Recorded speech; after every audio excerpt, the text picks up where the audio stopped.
Hello bibliophiles! So this is my very first time doing a book review. Hopefully I can inform you guys to read such amazing books.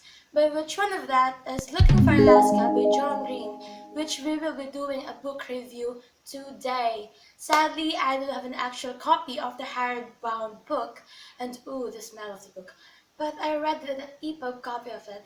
I downloaded it in a hacking site because John Green, the author of the book, is one of my favorite contemporary novel authors, and I couldn't wait to buy an actual book. Although the feeling from reading on a phone is very different, but you can't argue with me if I want to read a book. We all know John Green for his works. I've read two of his works, Abundance of Catherines and Will Grayson, that David Leviathan and him wrote. I've watched the movie version of The Fault in Our Stars and Paper Towns. All of that gave me heartache, and this book will not surely disappoint you. So the cover is black, and I'm wearing black, the best color for the book and its characters, because the book possesses a rebellious theme, sadness and grief. And the smoke best describes one of its character. You better watch out that particular character. The book itself is a mystery on why there is a smoke and the likes that is very tempting to read. This book will surely capture the wild hearts of teenagers and young adults out there. It was originally published on March 3, 2006, published by Luton Children's Books with a sufficient 283 pages.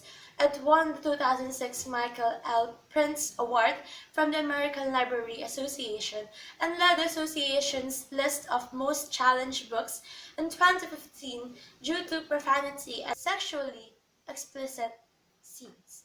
Gee, I can't wait to tell you guys. Looking for Alaska is the book I've been looking for.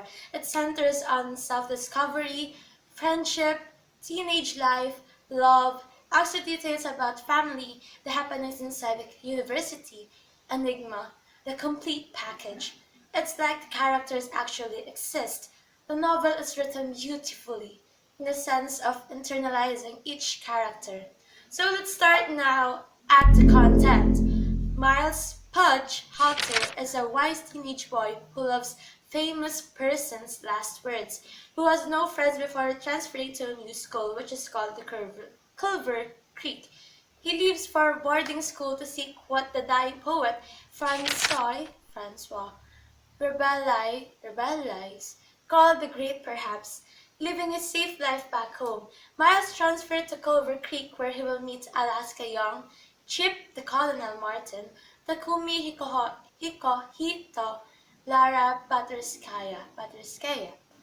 Like any universities, there are upper students or rich students, which in Culver Creek, they call them the weekday warriors because they go home during weekends, unlike average students who stay at Culver Creek like all the time.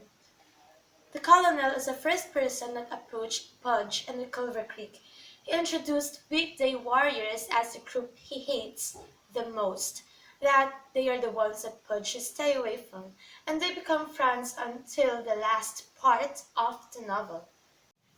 Pudge is later on introduced to Alaska Young, the gorgeous, clever, funny, sexy, self-destructive, impulsive, screwed-up lover of human love-making and doing thingy, master of pranks, the utterly fascinating Alaska Young, the supplier of alcohol and cigarettes. She is the universe. She pulls Pudge into her world, launches him to the great perhaps, and steals his heart. Then he became part of the gang who loves smoke, like literally every chapter, every bit of the chapter of the book entails smoking. Along with Takumi Hikohito, a Japanese-American character, lively, chatty, and talented student at Culver Creek.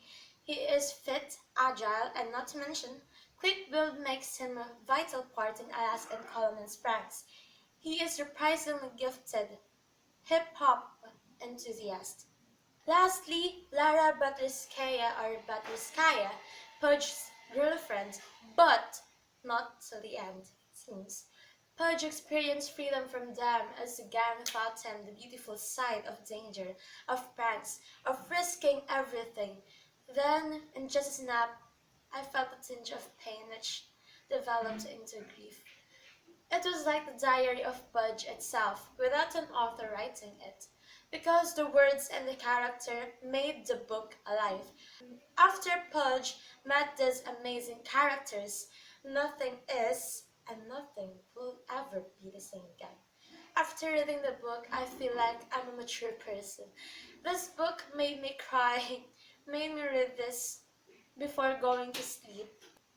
I've spent my free time reading this and my whole life thinking this novel for this taught me everything that I need to know in life, especially now that I'm still 15 years old and still in the process of coping up challenges and self-discovery. For me, it is better for the book to end that way, even though it left a hole in my heart. That particular character will still appear to be alive in every bit of the book for me. I learned to value time, family, and friends. This book made me want to take a risk. Life is too short. Live every moment, be brave, let your emotions and voice be heard. That's why I recommend this book, my fellow bibliophile. This book shows us that every person has an inner monologue. We never know how one person thinks. I guarantee you this will leave a mark in your mind and heart. So that's it for today's book review. Hoping that you guys go get a copy of Looking for the Last Cab by John Green and start reading it now. Feel every moment, live every chapter. And to be continued.